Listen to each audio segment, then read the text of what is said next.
Hey guys, welcome to the video. I figured I would comment on the recent stock market crash to give you a bit of insight in terms of what's going on now and how to look at this. So first of all, I don't have a crystal ball.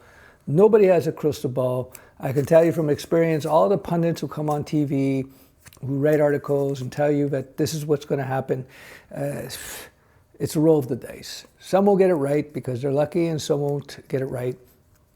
There's very few pundits that you're going to see or read about or hear about that actually be accurate consistently. The best of them, you're lucky if they're accurate 60% of the time. So keep that in mind. So let me reflect back what I observed very personally during the last huge collapse in 2008, 2009. Number 1 point, nobody knows. Number 2 point, you have to expect lots of gyrations for a certain amount of time. Who knows what it's going to be? But in 2008, for example, you see these big declines, what all the experts didn't see happening, didn't see coming. Keep that in mind. And you would have a huge decline a couple of days, for a week, and then you'd have a big announcement, and they would say, okay, then the market would go back up for a day or two, and then people would jump in, and then it would collapse again. And this went on for a while. I forget how long now, but it was a big initial drop, boom. It was like the stock chart. And then it would go down and pop up and then go boom, even lower, and then it would pop up a bit and go even lower. And the problem is people would jump in too early. Like I was at my gym early last week, the first day, the first correction, 2%, 3% down. So I'm at a gym where we have a lot of wealthy people. And so this guy comes in and I overhear a conversation. He starts bragging to his buddies. Oh, I went in there, I bought $1 million of the S&P. So on the first day, the first correction, he dropped in $1 million. He figured I was a good buy. Well, since then, it's dropped like another, 8 to 15%, 16% since then. So he went in too early. I was surprised that he jumped in the first day. It's kind of weird. You got to let this stuff play out. You got to understand the stock market is largely a psychological thing. The perception of the value of the stock market has a lot to do with, emotions, the collective emotions of the investor class. And it's been going up for so long, the stock market. It's been going up for so long that something was bound to happen. Who knows when? Now, for me, I was in the market. I am in the market, and I nibbled a little bit, just to be transparent. But I have a balance where I have stocks and I have bonds, treasuries. And typically when the market goes down, the bond values go up. So I'm actually just kind of breaking even right now because I have this mixture and I have cash.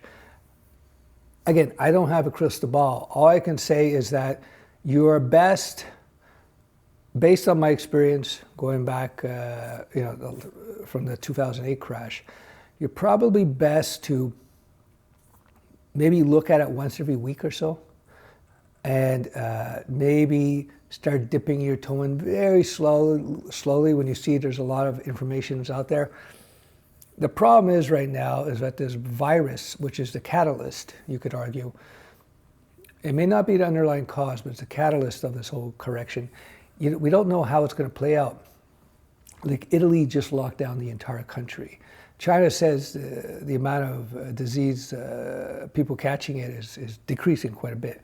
We'll have to see whether or not they're accurate in their assessments. Bottom line is nobody knows, nobody has a crystal ball. We just had the biggest run up in history, so it stands to reason you have some sort of correction. We don't know what's going to happen with coronavirus. Typically though, our brains, if you study behavioral psychology, my background is psychology, I majored in psychology. Our brains are designed through evolution to overemphasize potential risk, fears. That's why in politics, they emphasize fear all the time. because they know from the science that fear is the number one greatest motivator by far. Because if you get eaten by a tiger, you get eaten by a bear, you get killed. It doesn't matter if you're going to pick up, or it doesn't matter if you're going to eat. It doesn't matter if you earn. Fear is the number one driver. So that fear of death expands, if you will, and cascades into all kinds of other fears. And one of them is financial fears. That's why people panic sell. And then they panic sell, and it's totally irrational, because the brain just goes on red alert. This is danger, this is danger, this is danger. So you have to recognize, and it goes beyond investing, recognize that anxieties and fears are hyper exaggerated by the brain, because the brain doesn't want you to get killed.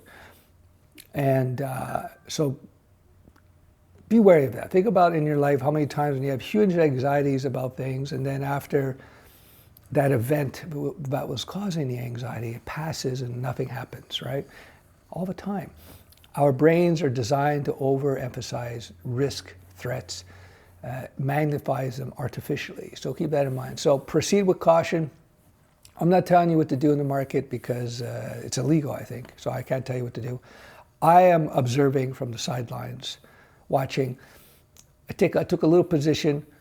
I bought a little bit recently. I'm going to buy a little bit more, maybe in another 2-3 weeks. Maybe I'll miss some action. Maybe we'll correct and we'll go back. I don't know. I don't have a crystal ball. But after the biggest run-up in history, I think there's a stronger, greater odds that you're going to see a further decline.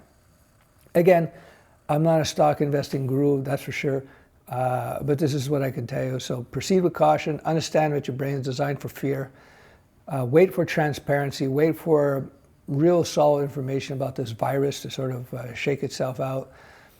And there'll probably be some amazing buying opportunities if your investment horizon is 5 years, 10 years, etc.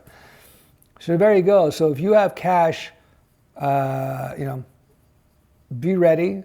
There'll be amazing opportunities, I think, to get bargains at some point. I don't know when. Could be tomorrow. Could be a month from now. I don't know when. And recognize this is largely a psychological event. It's not a mathematical event. It's a largely psychological event, because valuations of businesses are largely psychologically driven. Yes, there's fundamentals and so on, but at the end of the day, a lot of it is based on expectations. That's why you have multiples on the stocks. That's why Facebook, is trading at 70 times earnings, rather than typical restaurant would be 2 to 3 times. So if you're going to, let me explain that. If you're selling a typical brick and mortar business, a typical business where the growth is pretty flat, you're making plus 5-10% a year.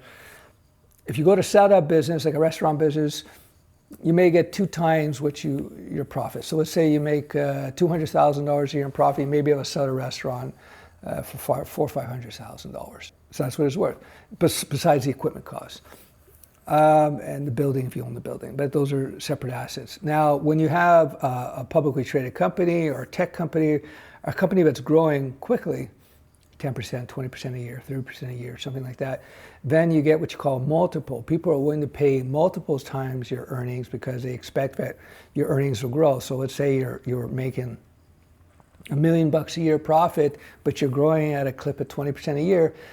You'd be stupid to sell for $2-3 million, two times multiple, like a restaurant, but it's got flat sales.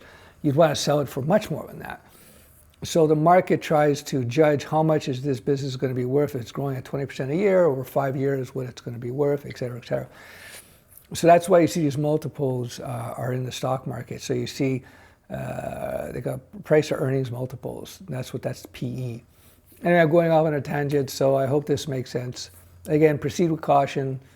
Understand that your brain operates on fear. It over-exaggerates fear.